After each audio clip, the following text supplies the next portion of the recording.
U.S. stock market cap to GDP ratio reaches 190%, eclipsing the dot-com bubble high. It is up 1.2% today. There seems to be no end in sight. The Nasdaq is in an almighty bull market. The Nasdaq won't stop going up. The indices are going up and up every single day, without good news and even with bad news. The entire stock market today is being lifted by just a handful of stocks. It looks like every single dip is bought.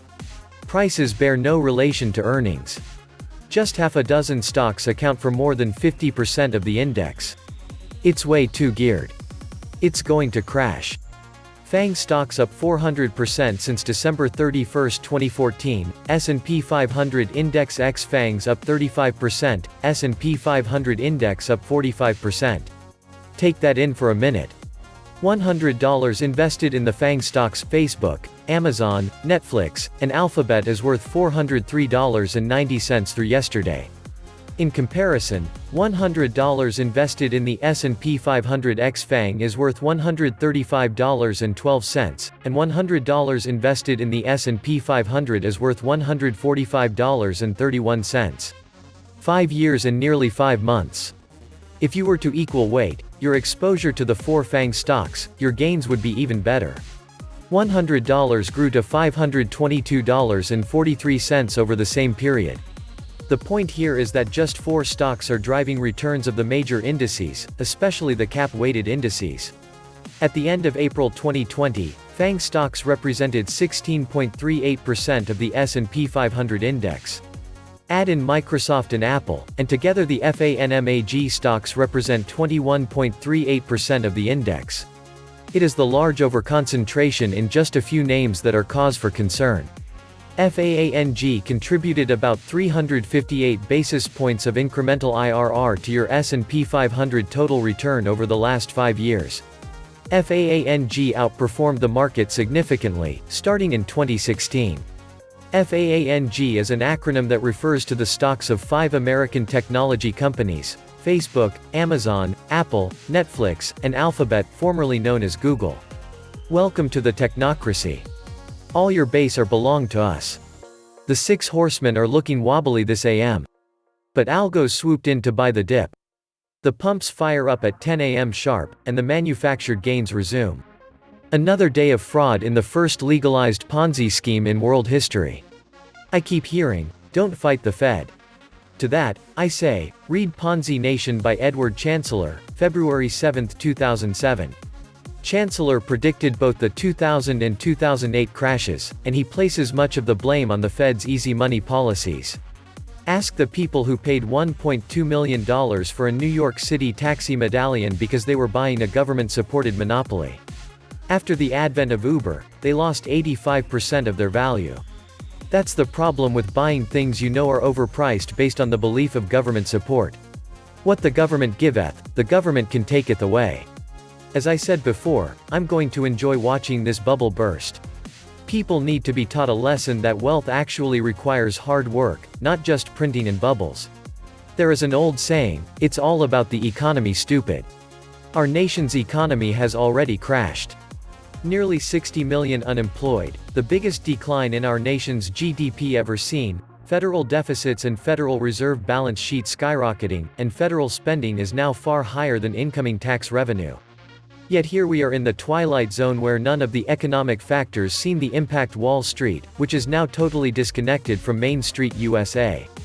185,000 virus deaths and trillions of government and corporate borrowing, and millions of people not paying their rent or mortgage now. Nothing matters here in the twilight zone. All I know is I won't buy in at these prices no matter how high they go, unless earnings literally double. Circuit breakers will be igniting like fireworks. Not to mention that the Fed's liquidity is becoming less and less effective. Sooner or later, investors are going to learn that markets are bigger than governments and central banks. It will be exciting. Everyone is expecting a drop. What they're not expecting will be the magnitude and quickness of the drop. Right now, we're at the end of a Jenga game. Everyone knows that the entire financial system is unstable, but is hoping for a few more rounds to let someone else knock the tower over. But when everyone knows their stocks are overpriced, they'll all try to sell at once and blow past their sell stops. We've seen this game before. The market is on such tenuous footing that I guarantee most will not be able to get out when a large drop starts. I'm serious. We could have a 30% drop in one day. Welcome back to the Atlantis Report. You are here for your daily dose of the truth, the whole truth, and nothing but the truth. Please take a second to smash that like button. And as you know, friends, I rely on your donations to keep this channel functional. As you know, it takes a crazy amount of research and time to bring you this content on a daily basis, so I hope you consider helping with whatever donation you can afford. Thank you. Tesla is a sign of things to come. It certainly is demonstrating what a busting bubble looks like. Tesla now has a greater market cap value than Toyota, Volkswagen, GM, Ford, BMW, Mercedes-Benz, and Hyundai combined. Those combined car companies sell over 60 million cars per year and Tesla around 500,000. You do the math on the craziness of Tesla's valuation. Tesla investors think that Tesla is the only car company present and future that can and knows how to build a car chassis, body, and put a battery pack underneath it. Seriously, the price-to-earnings ratio will never fill in the value proposition unless Elon Musk becomes Emperor of Mars. Which is ironically more likely than Tesla valuation making sense. Tesla is down 25% on news that the company's largest outside shareholder Baillie Gifford is reducing its position in the company. And this just one day after the stock split, and the company announced plans to sell up to about $5 billion in new shares. A mere coincidence and absolutely not insider trading at all. Sarcasm. Parabolic chart, parabolic stock. Like the Dutch tulip frenzy so long ago, Tesla will descend. This company is a total con. But like Apple, there is no shortage of ectomorphs willing to buy its crap. Too many idiots and too much free cash in the market. The vampire squids of Wall Street have been frontrunning the mom and pops, with a very modest PE of 1,222.47, especially for a company that has never been profitable, and likely never will. Tesla's stock has already soared about 500% in 2020, and the company is now worth about $475 billion. Elon Musk, with a net worth of $115 billion, is now the third richest person in the world. He is now richer than Facebook CEO Mark Zuckerberg. But the richest man in the world is now Amazon's Jeff Bezos. Bezos will just buy robots faster.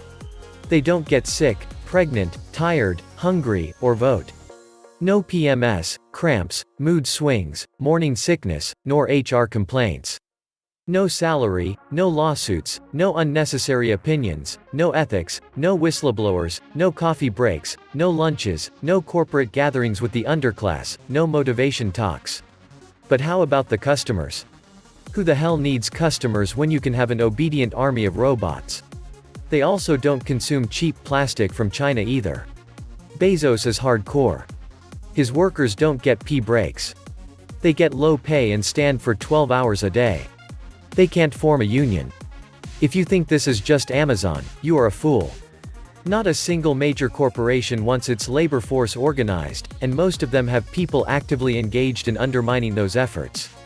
Of course, it's a lot easier under a global economy and when dealing with third world countries that don't care about their own people. This is the #1 priority of the Human Resources Department at every company.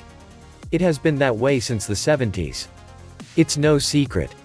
Stocks relying on dumb money, Tesla, Apple, Zoom, and the likes, will be in for a reckoning, sooner or later. Forget earnings, okay, but PS above 20 is not sustainable. With tens of millions unemployed, and countless businesses gone for good, the heavy hand of government continues to pile on. State and local governments are looking to raise taxes in this environment, and the Federal Reserve, the enabler of big government, intends to escalate the counterfeiting of dollars on top of the trillions already created out of thin air. More taxes and higher prices ahead, which makes for more economic heartache for the American people. Stock market volatility is affecting the dollar plunge. You cannot count consistently to the dollar for your investments in a market that remind Las Vegas better than a place reflecting the economy you would like to be part of. Wall Street misread the shape of the recovery. Stupid Wall Street. There was never any recovery. The entire nation's economy is bottom bouncing. We have been doing this since 2007 because none of the problems were ever fixed since that time. All the pandemic done was to simply expose the fact that there is no resilience to our economy. They shut down the main street and put them all out of business, forcing the remaining consumers working at home, with free cash flow, to buy at the online stores of the mega-cap companies. Goes a long way in explaining why we are screwed, because the dead half of the economy can no longer sustain the consumer purchases that the FANG stocks depend on. Depression 2.0 has started in earnest. The trend is a slow melt-up during the next 8 to 12 months, with increased volatility due to the increased uncertainty about PE expansions, which has similarities with a kind of valuation revolution. Any corrections do not change the long-term upward trend because very powerful forces, i.e., over-liquidity from central banks and governments, the capitulation of the short sellers, and the extreme optimism that has momentum right now as long as the big global stimulus treatments on the real economy continue, and there are improved news on therapies and global economic activities. Anyway, be prepared for bigger turbulence at the time of the US presidential election. The volatile melt-up in 2021 will cause real headaches for central banks and governments who must continue to stimulate the real economy 2021-2022, but at the same time, their stimulus measures also stimulate even the stock market in an unintended way. I love how people needed a pandemic to realize that the economy doesn't need to grow in order to have higher stock prices. Large investment firms, banks, and corporations manipulate stocks in many ways without having to worry about increasing earnings, buybacks, pump and dump slingshots. All of this behavior happened before the pandemic and is now being completely backstopped by the Federal Reserve. It's literally a Ponzi scheme. It's also why quick stock growth can hit a wall at any time and drop like a lead brick. It depends on the actions of the large firms and the policies of the central bank. This is why the stock market needs to crash, so we can focus on the real economy, and why the Federal Reserve needs to be dissolved back into the Treasury. Industrial economies should always come before stock markets. If they don't, you just have financial manipulation and debt pyramiding with grotesque amounts of money that moves quickly on computers.